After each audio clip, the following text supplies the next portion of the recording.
Once the honeymoon period ends, how do you keep the spark alive with the one you love? Matchmaker April Davis with Cupid's Cronies is here to tell us how to break-up-proof our relationships. Welcome back. Well, thanks for having me today. I love break-up-proof our relationships. Right. Where do we start with that? Well, as you know, relationships are tough and they need a little bit of work. So there's a couple of things that we can do to help improve our chances of being able to work things out and just make it more successful.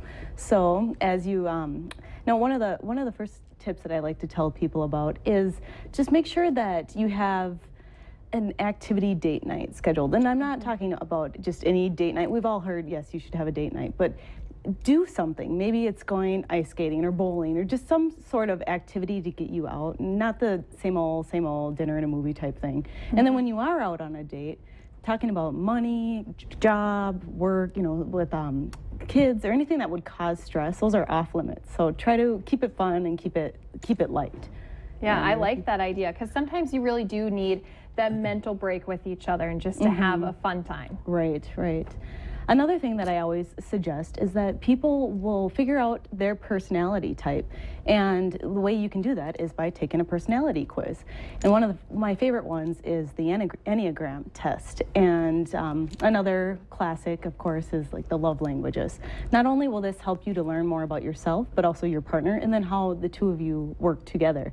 So this can be great for just providing a little bit of insight into your relationship. So if I do the, what you call the Enneagram one? Enneagram. So what do I find out about myself and my significant other? Well, you'll learn your personality type. It's kind of like a Myers-Briggs, if you've heard of Myers-Briggs or done that. And then also it explains how you interact with other personality types. Oh. And so it just gives a little insight into who you are and lets your significant other know as well what hot buttons, as if they don't already know. Well, and I was going to say, though, then you can kind of know, okay, I know their personality type better, so now I know how to approach this situation that we run into better. Exactly. You know, good or bad.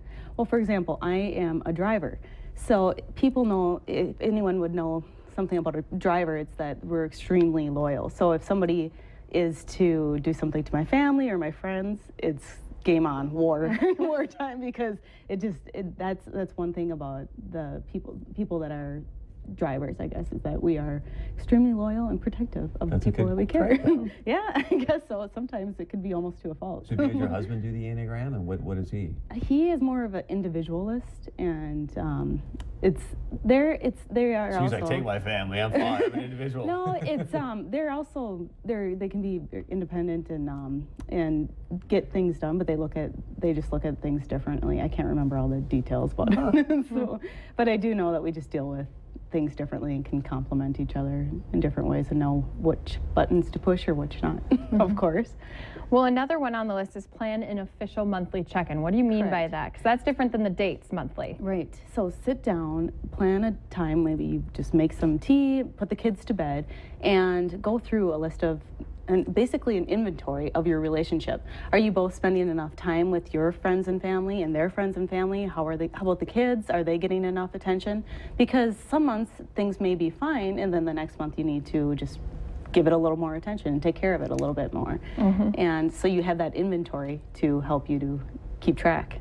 This one's interesting. Read or listen to a relationship book together. Right. Any good suggestions? Well, I mean, the classic Men Are From Mars, Women Are From Venus always comes to mind. I know, and they have kind of a couple of spin-off books as well that will tell you how to deal with conflict and why different genders will deal with things and perceive things differently. And, I mean, if you think about it, we put so much energy, time, money into our college education so we can be good at our career. But when it comes to one of the most important things in life, our relationships, people just kind of learn as they go. And that's why they end up doing the same things over and over again and having the same problems again and again.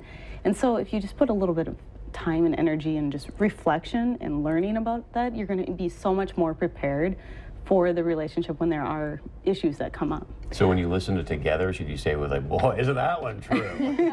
Exactly. Should you like just take notes in and talk about it after? Yeah. Well, one of the classic scenarios that Men Are From Mars, Women Are From Venus, they talk about is how men want to solve women's problems and women just want men to listen.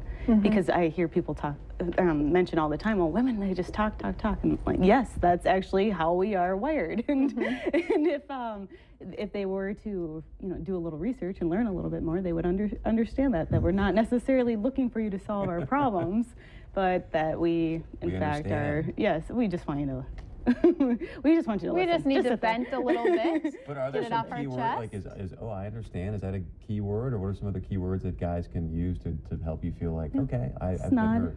Nod along. So, yes. Just nod? Okay. Yeah, well, just nod and say, yeah, that makes sense. And you can always offer, say, hey, do you want to know what I think? Do you want my opinion? Do you want my suggestions? And then at least you're putting it on her to say, yes, I do. Or if she could say, no, that's okay, I don't want it, so we'll skip it. I just want to vent. Right. Yeah, right. I just wanted to get it off out there, and now I'm good to go. Exactly. Now, there was one more on the list, and it's money arrangements. What do you mean by that?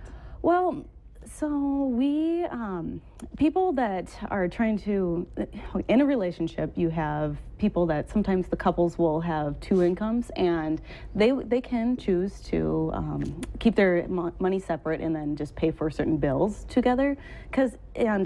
Otherwise, if there's just one income, maybe you want to come up with a discretionary budget, so then that way it's not an argument every time that maybe he wants to go golfing or she goes to the mall or vice versa, whatever. It's just important to have a set idea and just agree on how you're going to handle the money situation, because it is one of the biggest issues that people deal with and one of the main causes of divorce ultimately. Have you guys seen the movie The Breakup?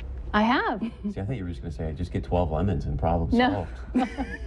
I asked for 12 lemons. Or just say, I want to do the dishes. April, great to have you here as always. Thank you. Thank you for having me. Good tips for everyone to work on, too. Amen. I agree. Read a book. That's a fantastic one. Stay with us. Much more coming up right here on North Dakota Today.